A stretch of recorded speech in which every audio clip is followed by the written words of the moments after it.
My name is Soho Ham, and my presentation was on Gyeongbokgung Palace.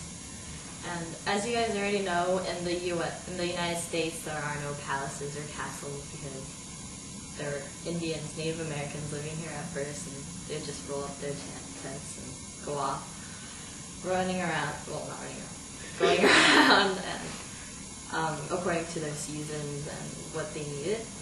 But in Korea, there are actually 5 palaces, and the main one is Gyeongbokgung Palace. It's also called the Northern Palace because compared to the 4 other palaces, it's actually situated a little bit in the north. And it was the home to the royal family during the Joseon Dynasty, since King Taejo, and it still stands today in Seoul, or Hanyang as it was called back then.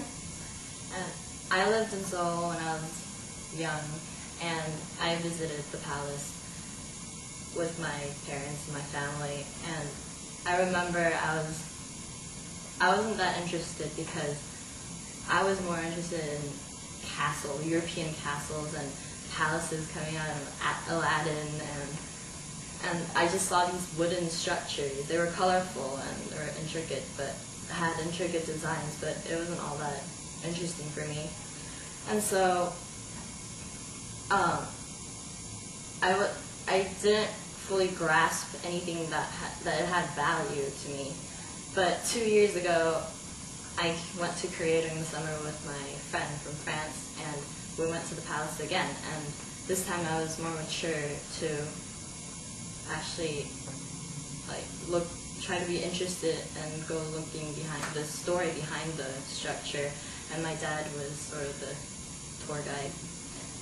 And I started learning more about it, and it was just more interesting. And now I've been chosen to do this research, and I sort of feel like I have a history with this palace now, and I've learned much more about it doing this research. And it's like I slowly progressed in learning more about it. So it was actually established in 1394 by King Taejo and was designed by an architect named Jung Do-jeon.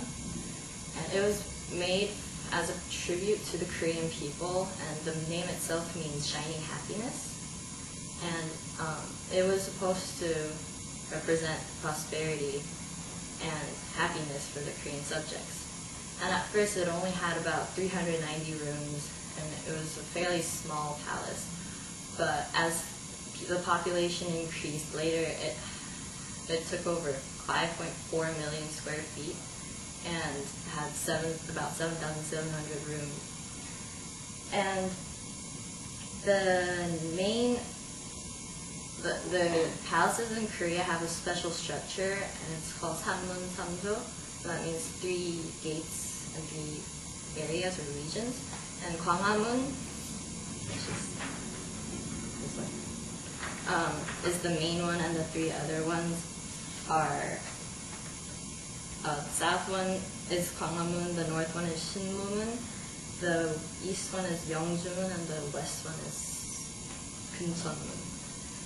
And the main part of this palace is the Kunjeongjeon. This is the gate to Kunjeongjeon, and that is the royal audience chamber, and that's where the king held his daily morning sessions and listened to inquiries, and basically had the time to talk with his subjects and hear their complaints or suggestions. And the queen resided in her own private quarters, and that was called the Gyotaejeon.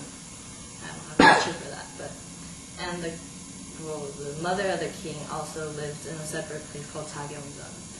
And that place is supposed to be known to have a very beautiful flower wall and a chimney, and people usually go to see that a lot. Another famous structure is the Gyeonghaeru Pavilion, and that is known for its beauty. It stands on an artificial lotus lake, and people go there to take pictures there a lot. And then the sad history of this palace is that it was invaded by the Japanese people. Well, Korea was invaded by the Japanese people in 1592, and it was demolished during that time. And the funny thing is that you would expect that it was the Japanese people who demolished it, but it was actually the Korean people, because the king ran away when the Japanese people came, and they got mad at the king for just leaving them like that and burned it to ashes, completely destroyed it. And the palace lay in ruins for about 300 years until Prince Taeonggun decided that it should be rebuilt. It was about time. And then, so it was rebuilt, 7,000 rooms was established again, but in 1911 the Japanese colonized Korea, and they destroyed a lot of the palace. About only 10 out of 330 structures were left, and they built a huge Japanese government building right in front of the royal audience chamber. But Korea was liberated finally later on, and they rebuilt it again, once again, got back on their feet, and removed the Japanese government building pretty recently, actually. And the palace is actually still under construction today. And I would like to relate that, like, looking at this history, how it was demolished like twice already, and it was such a big place, and it has such intricate designs, and they had to rebuild it over and over. And it sort of reflects on how the Korean people struggled so much, but they always got back on their feet, and they were willing to rebuild it again, because it was the symbol of happiness in their country, and it was where the royal family lived. It was where their king, their government was. And so it also shows in today, where Korea is struggling so much. Well, not struggling, but they're competing with much larger countries, and in economical ways. And I think it just shows the endurance of the Korean people. And today, I think the initial goal, the reason why they built it was to symbolize prosperity, and I feel that Korea sort of has reached the goal, because the palace is settled now, and it's highly unlikely that another country is going to come and invade and demolish the whole palace again, because it has been stabilized as a country, and it's becoming successful, and it's independent, and it doesn't have to rely on any other, well, not as much as it used to, and be taken over.